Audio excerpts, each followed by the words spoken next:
अस्सलाम वालेकुम एवरीवन। तो आज की जो वीडियो है उस वीडियो में हम देखने वाले हैं कि फर्स्ट ईयर में आप लोग के कौन कौन से सब्जेक्ट्स हैं और कौन कौन सी उसकी रिकमेंडेड बुक्स हैं जो आपको पढ़नी है। तो आपको पता है सबसे पहले हमारे पास जो है 4 सब्जेक्ट्स हैं, ओरल बायोलॉजी, बायोकेमिस्ट्री, फिजियोलॉजी और एनाटमी। ये 4 सब्जेक्ट्स हैं वो हमारे फर्स्ट ईयर में आते हैं। तो सबसे पहले हम स्टार्ट करते हैं ओरल बायोलॉजी से। ओरल बायोलॉजी जो है वो आपकी 2 हिस्सों में डिवाइड हुई हुई होती है। एक आपका हिस्टो का पोर्शन होता है और एक आपका जो है वो मॉर्फो का पोर्शन होता है। ठीक है, हिस्टो में आपको पता है कि हिस्टोलॉजी हम पढ़ेंगे, उसमें जो है जो आपकी रिकमेंडेड बुक है वो हमारे पास है बर्कोविट्स। ठीक है, आप लोग को बर्कोविट्स ही पढ़नी है, लेकिन एक बार आप लोग फिर भी अपने टीचर से कंफर्म कर लीजिएगा कि हमारी रिकमेंडेड बुक जो है वो बर्कोविट्स ही है। और उसके अलावा जब आपकी मॉर्फो है, मॉर्फो में आप लोग के पास व्हीलर्स आ जाती है। तो मॉर्फो के लिए आपको व्हीलर्स पिक करनी है और हिस्टो के लिए आपको बर्कोविट्स पिक करनी है। सही है। इसके बाद हम आ जाते हैं बायोकेमिस्ट्री। देखिए, बायोकेमिस्ट्री बच्चों आप लोगों को पता है कि बहुत सारे लोगों ने आपको बताया कि 3 बुक्स आती हैं, एक चैटर्जी, लिपिनकॉर्ड और हार्पर। ठीक है, हार्पर की तरफ तो आप लोग को जाने की बिल्कुल भी ज़रूरत नहीं है। ठीक है, क्योंकि वो बहुत ज़्यादा जो है वो मुश्किल बुक है। और खैर हार्पर की तारीफ़ें तो आप लोग ने बहुत सारे टीचर भी तारीफ़ें करते होंगे, लेकिन हार्पर नहीं उठाना। हमारी जो बुक जो है वो लिपिनकॉर्ड ही है। तो आप लोग ने लिपिनकॉर्ड पे ही जाना है, लिपिनकॉर्ड को ही पढ़ना है, क्योंकि मुझे याद पड़ा है कि हमारे टीचर जब हम फर्स्ट ईयर में थे तो हमारे टीचर ने हमें बताया था कि आप लोग का जो पेपर है वो लिपिनकॉर्ड से ही बनता है। तो आप लोग को लिपिनकॉर्ड पे ही फोकस रहना है। अब हम यहाँ पे बायोकेमिस्ट्री को थोड़ा और डिटेल में समझते हैं कैसे कि जो आप लोग की बायोकेमिस्ट्री है वो आप लोग को 2 हिस्सों में पढ़ाई जाती है। यानी टर्म 1 में जो आपके शुरू के 4 मंथ्स होंगे, जिसके बाद फिर आपके मिड्स होंगे, उसमें आप लोगों को केमिस्ट्री पढ़ाई जाती है। ठीक है, और फिर जब आपका टर्म 2 स्टार्ट होगा उसमें आपको मेटाबॉलिज्म पढ़ाई जाएंगी।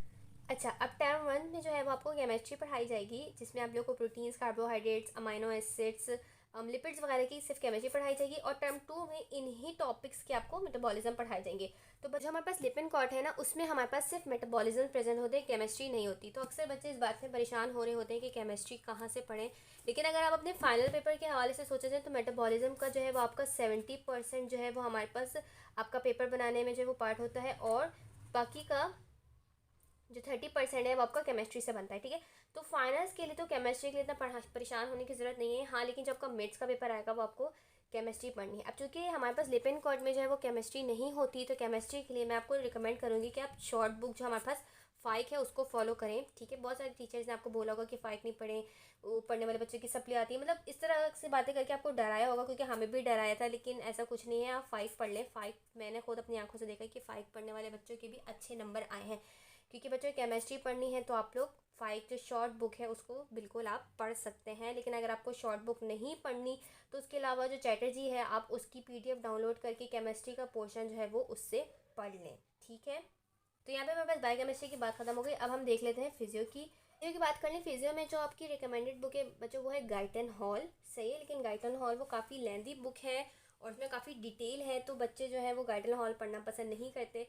तो इसकी एक छोटी बुक भी आती है बेबी गाइटन, लेकिन ये मैं आपको रिकमेंड नहीं करूँगी, बेबी गाइटन मत पढ़ना।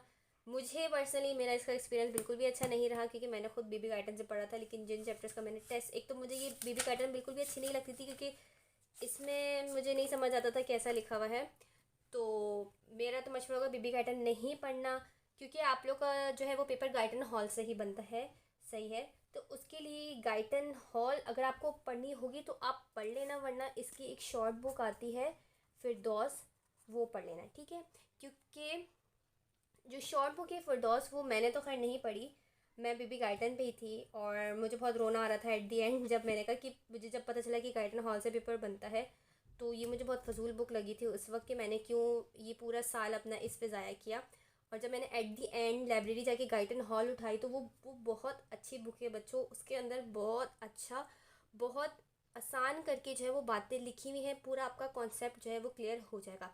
आप लोग ने अगर इंग्लिश में वो बात लिखी कि डू नॉट जज the book by its cover, तो मेरे ख्याल से गाइटन हॉल पे यही बात सूट करती है कि वो दिखने में थोड़ी ख़तरनाक, थोड़ी मोटी बुक है, लेकिन वो बहुत अच्छी बुक है। उसके अंदर बहुत अच्छा लिखा हुआ है, आपका सारा जो है वो कॉन्सेप्ट क्लियर हो जाएगा। लेकिन चूँकि ये एक फिजियो है जो हमारे बीडे से इतना रिलेटेड नहीं है, तो पेपर आसान ही बनता है। सही, तो अगर आप चाहें तो आप शॉर्ट बुक पढ़ के भी अपना पेपर क्लियर कर सकते हैं। ठीक है, मैंने तो नहीं, लेकिन मेरे दोस्तों ने फिरदौस पढ़ी थी और उनके भी बहुत अच्छे मार्क्स आए हैं फिजियो में। ठीक है, अब हम आ जाते हैं एनाटमी के ऊपर। बच्चों आप लोग की जो एनाटमी है ना वो काफ़ी स्कैटर्ड है, क्योंकि इसमें बहुत सारे जो हैं वो सब्जेक्ट्स आ जाते हैं। ठीक है, सबसे पहले आप लोग का आ जाता है जनरल एनाटमी, फिर आप लोग का आ जाता है न्यूरो, फिर आप लोग की आती है हिस्टो, फिर आप लोग की आती है embryo, and then in the final we have head and neck. अब जो टर्म 1 है उसमें आप लोग को ये 4 सब्जेक्ट्स कवर करवाएंगे, general anatomy, neurobiology, histology and embryology. और जो आपका टर्म 2 है वो आप लोग को हेड एंड नेक पढ़ाएंगे। सही है, हमारी दफ़ा तक तो यही होगा। आई होप अभी भी यही स्केड्यूल फॉलो हो रहा होगा। सही है, तो जनरल बायोलॉजी जनरल एनाटमी की जो आप लोग को बुक लेनी है वो आप लोग को BD चौरासिया लेनी है। सही, इसमें से जनरल एनाटमी पढ़ना बहुत अच्छी बुक है और MCQs भी जो है वो इसी में से आते हैं। सही है, हिस्टोलॉजी की जो है आप लोग लाइक हुसैन ले लें, ठीक है, क्योंकि हिस्टो से भी काफ़ी सारे सवाल बनते हैं। एम्ब्रियो की जो है वो लैंगमैन्स, ठीक है, बहुत सारे बच्चे या बहुत सारे लोग आपको शर्जील का भी मशवरा देंगे, तो मेरे हिसाब से शर्जील की तरफ मत जाना, लैंगमैन ही पढ़ना, क्योंकि पेपर लैंगमैन से बनता है। जो हमारे एम्ब्रियो के टीचर थे जिन्होंने हमें लास्ट बैच पढ़ाया था, तो वो बहुत अच्छे सर थे, तो उन्होंने बताया था कि हमारा जो एम्ब्रियो का क्यू बैंक है वो लैंगमैन से ही बना हुआ है। ठीक है, तो लैंगमैन भी बहुत अच्छी बुक है, आप लोग लैंगमैन ही पढ़ना। न्यूरो की तो मैंने कोई बुक नहीं पढ़ी थी। सही है, क्योंकि जो न्यूरो है वो आप लोग का इतना ज़्यादा उसका पार्टिसिपेशन नहीं होता आप लोग के पेपर बनाने में, तो वो मैंने स्लाइड से ही की थी। जो वक्त हमारी टीचर की बहुत अच्छी स्लाइड थी न्यूरोलॉजी की, मैंने उनकी स्लाइड से ही किया था और मेरा न्यूरो का पोर्शन पूरा निकल गया था। लेकिन फिर भी अगर आप लोग को कोई बुक पढ़नी है न्यूरोलॉजी के लिए तो आप लोग स्नेल्स ही उठाना। बहुत सारे लोग आपको शायद ग्रेस भी कहेंगे आई थिंक, लेकिन वो उठाने की ज़रूरत नहीं है, स्नेल्स उठाना, स्नेल्स में बहुत अच्छा लिखा हुआ है।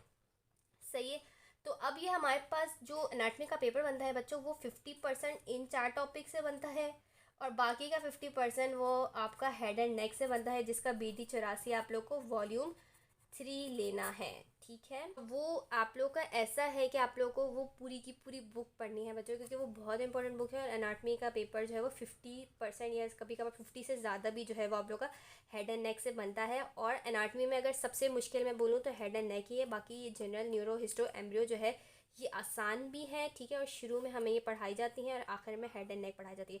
तो एट दी एंड जो बच्चों को मसला आ रहा होता है वो हेड एंड नेक में ही आ रहा होता है, क्योंकि बच्चों हेड एंड नेक एक ऐसा है कि आप लोग का कभी भी पेपर तक कवर नहीं होता, रिवीजन उसका होता नहीं है, तो आप लोग को शुरू से जो है वो हेड एंड नेक की तैयारी जो है वो अपनी रखनी है टर्म 2 में। सही है, तो ये हमारे पास हो गई फर्स्ट ईयर की सारी बुक्स। ठीक है, ओरल बायोलॉजी के लिए आपको बर्कोविट्स और व्हीलर्स, बायोकेमिस्ट्री के लिए लिपिनकॉर्ट ही लें, केमिस्ट्री के लिए आप लोग फाइक पढ़ लें, फिजियो के लिए गाइटन हॉल, आपकी मर्ज़ी, अगर आपकी बुक रीडिंग अच्छी है तो आप बिल्कुल गाइटन हॉल पे जाएं। ठीक है, लेकिन अगर आपको लगता है कि आप इतनी बड़ी बुक जो है वो कवर नहीं कर पाएंगे तो आप फिरदौस से, लेकिन फिरदौस के साथ बच्चों फिर आप लोग को कहीं और से भी कवर करना होगा, यानी आप टीचर की स्लाइड से भी उसको कवर कर सकते हैं। और एनाटमी में मैंने आपको बता दें कि जनरल एनाटमी BD चौरासी है, न्यूरो की आपको स्नेल्स अगर लेनी है तो ले लें, हिस्टोलॉजी आप लाइक क्वेश्चन से पढ़ें, एम्ब्रियो जो है वो आप लैंगमैन से पढ़ें, और हेड एंड नेक की BD चौरासी है वॉल्यूम 3। सही है बच्चों, तो ये हो गया आपका सारा बुक। अब थोड़ी सी काउंसलिंग टाइम आता है बच्चों की। देखिए, पहली बात तो ये, आप लोग अभी नए नए जब आते हैं फर्स्ट ईयर, तो वो हमेशा जो है वो इतनी परेशान होती है और दूसरे दूसरे लोगों के पास जाके पूछ रही होती है कि बताएं हमें किस तरह पढ़ना चाहिए, किस तरह पढ़ना चाहिए। देखिए बच्चों, सबसे बेवकूफ़ी वाला सवाल ये होगा कि आप किसी दूसरे सीनियर के पास जाके पूछें कि बताओ भाई हम कैसे पढ़ें। ठीक है, क्योंकि पेपर जो है वो आपका सिर्फ MCQ बेस्ड बनता है, 100 MCQs होते हैं आपके। सही है, पूरा MCQ होता है। और मुझे जहाँ तक लगता है कि आपसे बेहतर कोई नहीं जानता कि MCQs के लिए किस तरह पढ़ना है, क्योंकि आप ही वो बच्चे हैं जो अभी MCQs का इतना मुश्किल इम्तिहान देकर आए हैं। ठीक है, तो you know the best at what's your strength. आपको पता है कि आपकी स्ट्रेंथ क्या है। भाई अगर आपको पता है कि आप नोट्स बना के अच्छा पढ़ते हो तो आप नोट्स पढ़ो, नोट्स बनाओ। अगर आपको पता है कि आपकी बुक रीडिंग अच्छी है, जो कि मेरी बिल्कुल भी नहीं थी, तो आप बुक पर ही फोकस रहो, बुक पे ही सारे जो है वो हाईलाइट करो पॉइंट, थोड़े से जो है वो बुक मार्क्स में इंपॉर्टेंट पॉइंट्स लगा के बुक पे ही जो है वो पेस्ट कर दो। अगर आपको लगता है कि आप जो है कुछ सिर्फ इम्पॉर्टेंट पॉइंट्स एक जगह लिख के उसको पढ़ सकते हो तो आप वो करो।